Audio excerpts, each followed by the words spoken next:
heat waves, drought, tornadoes, hurricanes, floods, blizzards, bitter cold. Extreme weather has an incredible impact on people across the globe. On Mount Washington, our scientists brave some of the worst weather on the planet to improve our understanding of our warming world.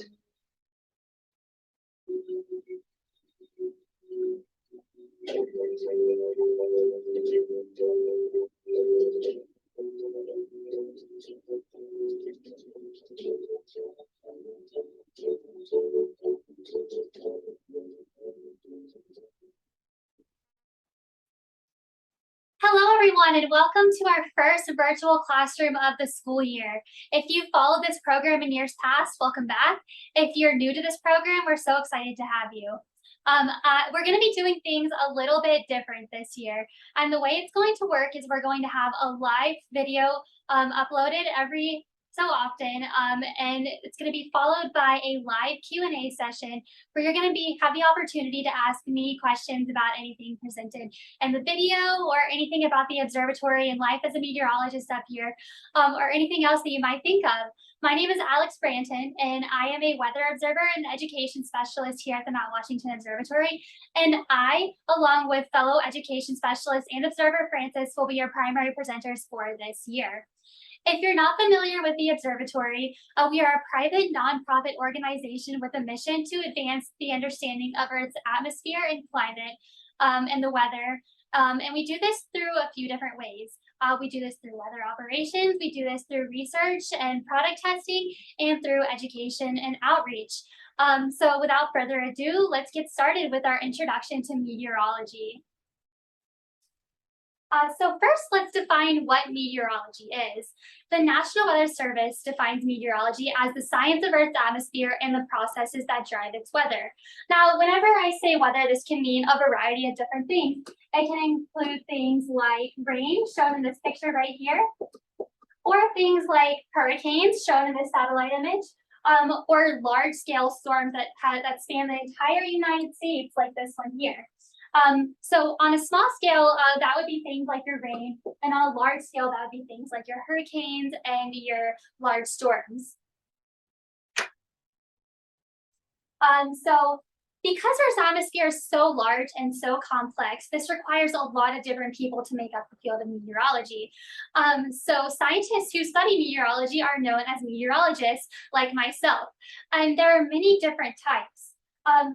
The jobs of meteorologists can include things like observing the weather, studying the weather, and forecasting the weather. But another very important aspect of our jobs as meteorologists is to inform the public of current and upcoming weather. And this is very important, especially when there's hazardous conditions going on in your area.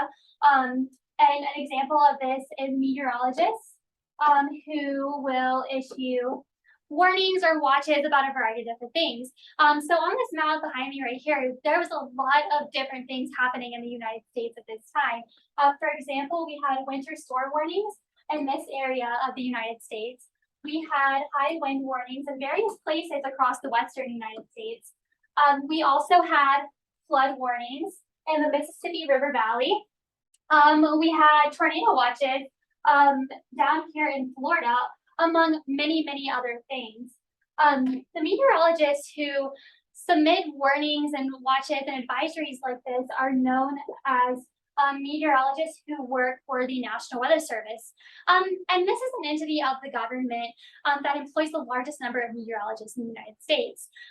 They staff over 150 offices nationwide, and these offices can specialize in things like forecasting. We have the weather forecast offices, we have the National Hurricane Center, and we have the Aviation Weather Center, among many, many other offices.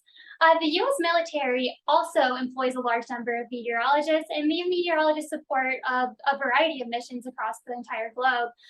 But they also have a special group known as the Hurricane Hunters, shown in this image right here. So if you notice, these meteorologists are sitting in the cockpit of an airplane, and that's because they fly airplanes into some of the worst storms on the planet, and they use this data to then forecast hurricane intensity or track, and to inform the public of who might be affected by these storms. The other type of meteorologists that we have are broadcast meteorologists, shown in this image right here. And these are probably the type that everyone is most familiar with because you see them on TV presenting the weather to you. They stand in front of green screens, so they can't actually see what they're showing you, but it comes through on your monitor, like what you're familiar with maps showing you visually what's going on with the weather currently or in the future. All other meteorologists or most other meteorologists fall under the private industry sector.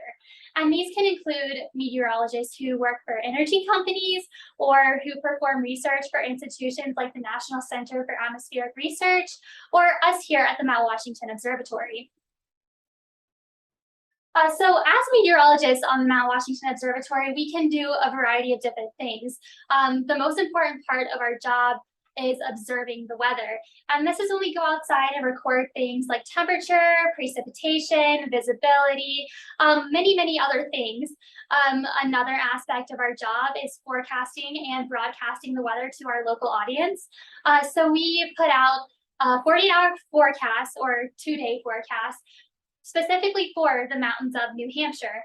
And one of the reasons why this is so important is because the weather on Mount Washington and some of the other higher summits here can be so different from the valley below. And this is very important information for people who might want to hike in the area or who want to come visit Mount Washington. We also have a few different specialties that we can have at the observatory, including education, like myself, research, or technology or IT. And each of these different areas can have their own different responsibilities. So there are many different weather stations across the United States tasked with observing the weather. So what makes Mount Washington different?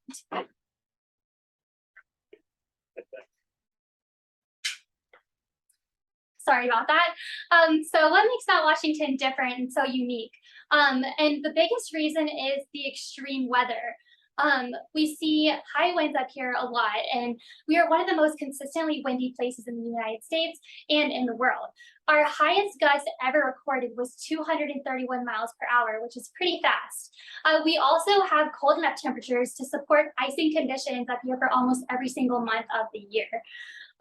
Another unique aspect of working at the Mount Washington Observatory is living in this extreme environment.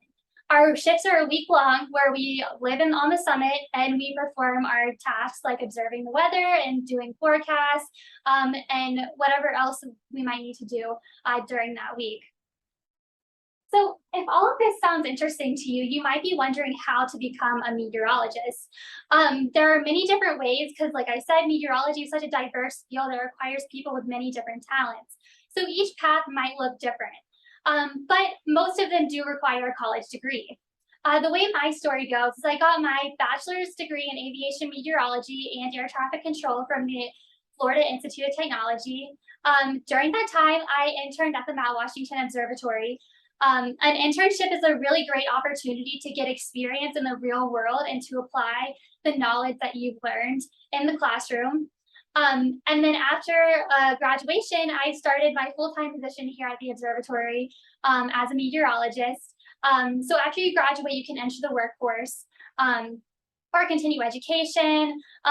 But there are many different ways that you can get into the field of meteorology. There are also some things you can do now to prepare for a career in meteorology. One of the biggest things is practicing math and science.